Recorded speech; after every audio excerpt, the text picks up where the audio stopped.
Hey, good afternoon. I'm Meteorologist Chita Craft, and we have a line of showers and thunderstorms here right around your lunchtime hour. This is going to continue through your afternoon. So let me talk about the timeline, what you can expect, of course, now and in the future here over the next 3 days. So this is our cold front. This is what's producing the showers and thunderstorms from Wharton, Fort Bend, Harris, right through Liberty County. Throughout the afternoon hours, some of these thunderstorms are going to grow in intensity. You see a lot more of that orange and yellow on the map, and some of the lightning strikes popping up right around Bush Intercontinental Airport, 45. You see Hawthorne Place, north side of the Beltway, and then right along the west side as well, right through Attucks, Katy. So if you typically commute on that west side, it is coming down pretty hard. Right through Mission Bend, portions of Sugar Land, we're tapping into some showers as well. Fulshire, Richmond, don't be surprised if you start to get some showers. But here are some of the heaviest downpours that we're tracking right now, from Aldine to Roslyn there, right through Hunters Creek. Again, there's Attucks, Memorial Drive. So these are all areas, but I'm expecting these showers and thunderstorms to kind of start to populate here, areas south and even north. This cold front moved in from the north, and that's what's going to continue to try to push offshore. Unsuccessful. It's expected to stall out and over the next 2 days create rounds of rain. So you'll see a little bit of a lull, and then you'll start to see some of these showers and thunderstorms populate yet again. So from Wallace, East Bernard, Beasley, these are all areas that are tapping into some rain for your lunchtime hour. But check out what's an interesting portion of this. This is a really big cold front impacting millions of people right through the Great Lakes region.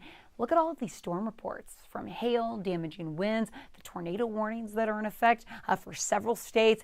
What we are expecting here, as far as the severe weather goes, the amount of rain that we're going to see over the next 3 days. Now, we're pretty dry. In fact, we need some rain. I don't know about your yard. Are you saying, hey, we need a little drink or two? So for a lot of us, this is going to be beneficial, great news, beneficial rain across the area. But I am expecting isolated spots to see street flooding, and I want you to be prepared for that. So high water spots will be likely over the next 3 days. Another big component of this cold front is the big drop in our temperatures. Check this out. We're tracking 50s area wide by early tomorrow morning. Now, this is the overnight hours, but notice some of the deeper reds. Those are some of those stronger thunderstorms expected to produce anywhere from a half to maybe a quick inch and a half of rain that could create some high water spots. And then rounds of showers and thunderstorms will kind of continue with that trend. 8 a.m. Thursday, we're still tracking showers and thunderstorms right through your midday and afternoon.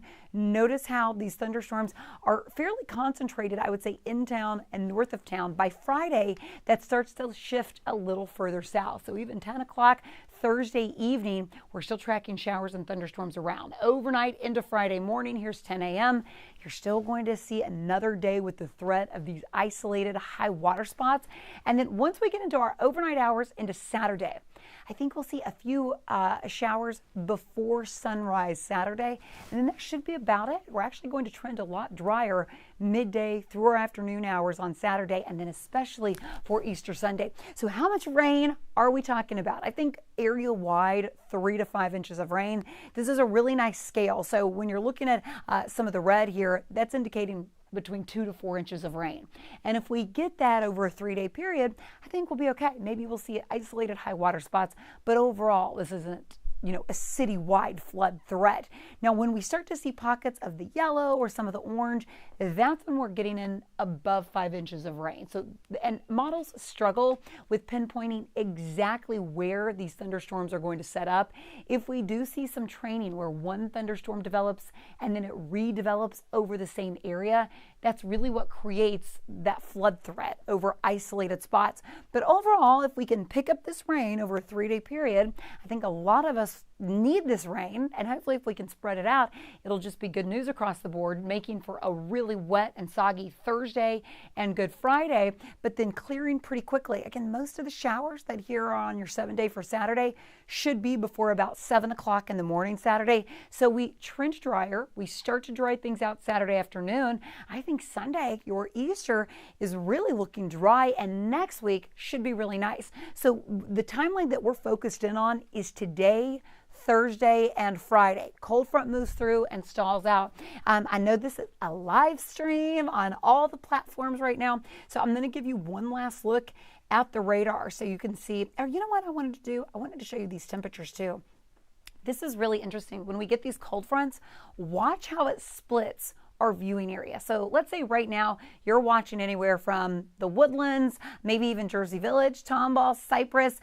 Temperatures are kind of flirting into the 60s. Now, once you head south of town, if you're in Friendswood, League City, Kemah, towards Galveston, take a look, you're in the 80s. So we've got a pretty decent temperature split. 62 in College Station, 83 at Hobby Airport, 80 degrees right now in Galveston.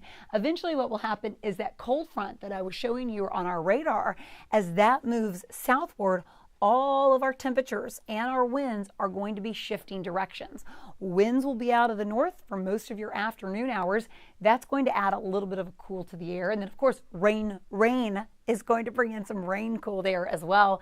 But those temperatures behind this front will be dropping. So right now here, this is a live look at our radar. West side of town starting to tap into some rain. The West Beltway moving in to the west side of the loop there.